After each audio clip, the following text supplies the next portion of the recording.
The first season begins with several members of the Night Sword breaking their vows and confronting a horror creature that is said to have not appeared in thousands of years. I managed to escape the massacre of the White Walkers called Creature. However, he was captured by the other Nightsaber members and had his neck cut off by Eddard, Ned Stark, king of the northern region of Winterfell. And the harmonious life of the Stark family with the wolf symbol is told.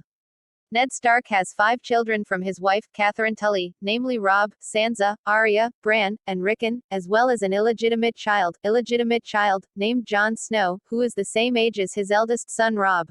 House Stark's harmony is disturbed when a group arrives from King's Landing, the capital of the Seven Kingdoms.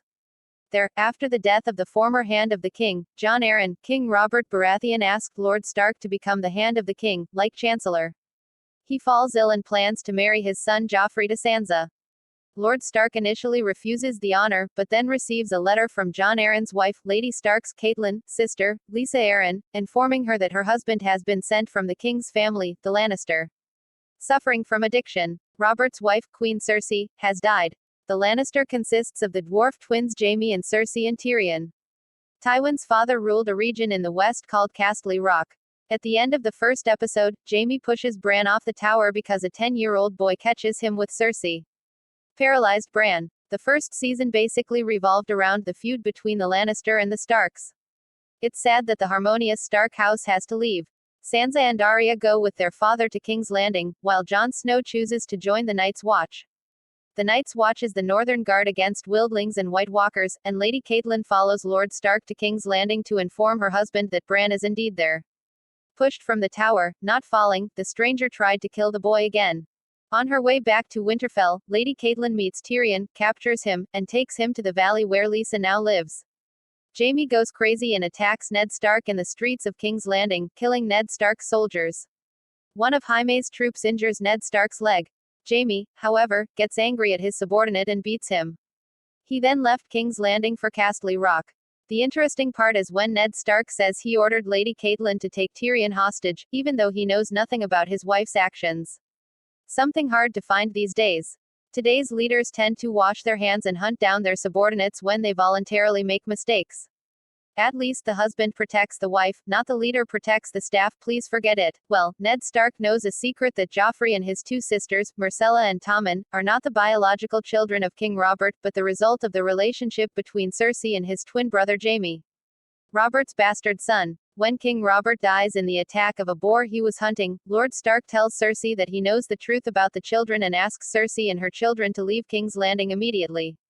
Before King Robert died, he asked Ned Stark to write his will. My question is, why were there no witnesses at that time? There was only King Robert and Lord Stark. In his will, King Robert ordered Ned Stark to become the king's butler and protector of the kingdom upon his death, and rule the kingdom until Joffrey grew up. Meanwhile, King Robert's youngest brother, Renly Baratheon, wants the Iron Throne, although he still has an older brother named Stannis Baratheon who will usurp the throne after King Robert's death. Renly asked Ned Stark to rebel against the kingdom, promising 100,000 troops behind Ned Stark's back, but was refused. Ned Stark didn't want the bloodshed at King's Landing until King Robert's tomb was dry. Sir Eddard Stark is being held at the Red Keep. The Lannister troops are ordered to round up Sansa and Arya, but Arya manages to escape. News of Lord Eddard Stark's arrest reaches Robb Stark, son of Winterfell, and his wife, Lady Catelyn, still in the Vale. Well, Tyrion has been freed by Lady Catelyn. Because he sued in battle and won.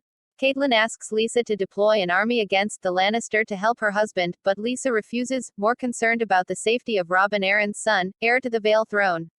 Meanwhile, Stark clan prisoner Theon Greyjoy persuades Robb to form an army against the Lannister.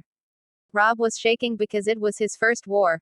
Robb gathers his troops and begins to move south while the power of Winterfell is occupied by Bran. On the northern border of the Seven Kingdoms, Jon Snow pledges allegiance and joins the Night's Watch, the Guardian of the Wall. His oaths included not leading a kingdom, gaining pride, having a family, and running away from duties as a member of the Night's Watch. The punishment for breaking the oath is beheading. Little does Jon himself know at first that the members of the Night's Watch are a gang of criminals, illegitimate children, and children who don't recognize their families. Wildlings, and creatures of horror, White Walkers, to protect the kingdom. And it was Tyrion who told the truth about the Night's Watch. Jon Snow's oath is put to the test when he hears that his father is being held captive by the Red Keep and that Robb is heading south to fight. He wants to join Robb in the fight against those who hurt his father. However, he was persuaded by his friends at the Night's Watch. He returned to Castle Black. Commander Mormont knew this, but forgave him nonetheless. Well, Jon Snow gets a lot of pardon here, but his oath has been broken time and time again.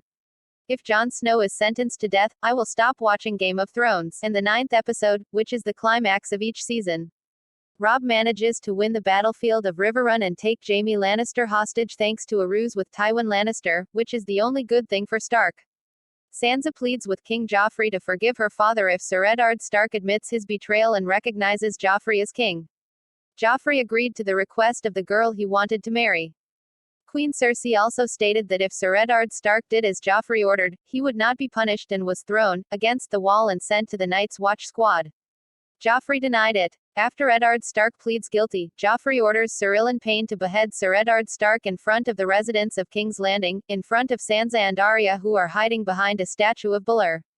Cersei thwarts Joffrey's orders but is not heard, and Sansa faints at the sight of Ser Eddard Stark's head being severed from her body.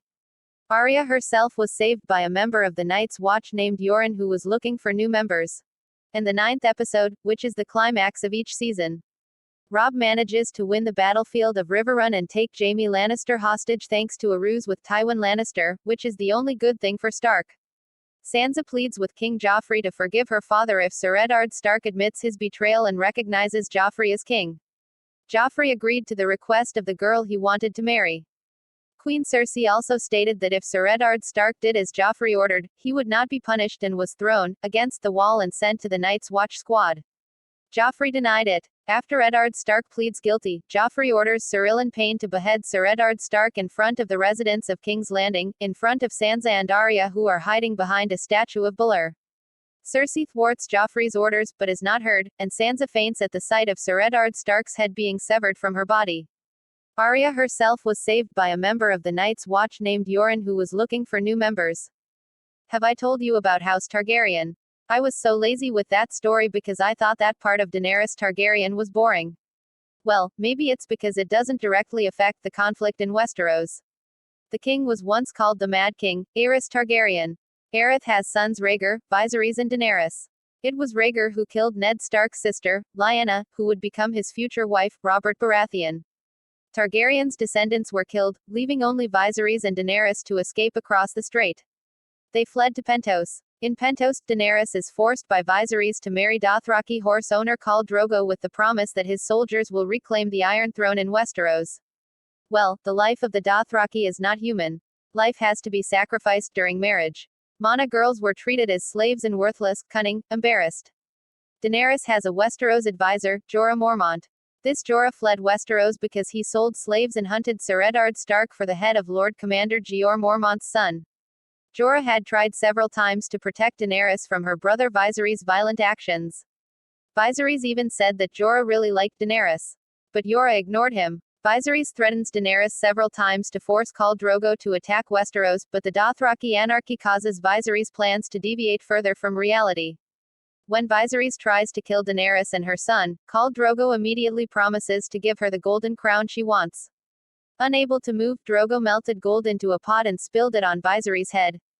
Kill the wild brother. Everywhere, Dothraki soldiers, as usual, killed the locals, enslaved women, and indulged in lust. Daenerys doesn't like this and asks the Dothraki to stop it. Daenerys asks Khal Drogo to order his troops not to offend women and treat them as slaves.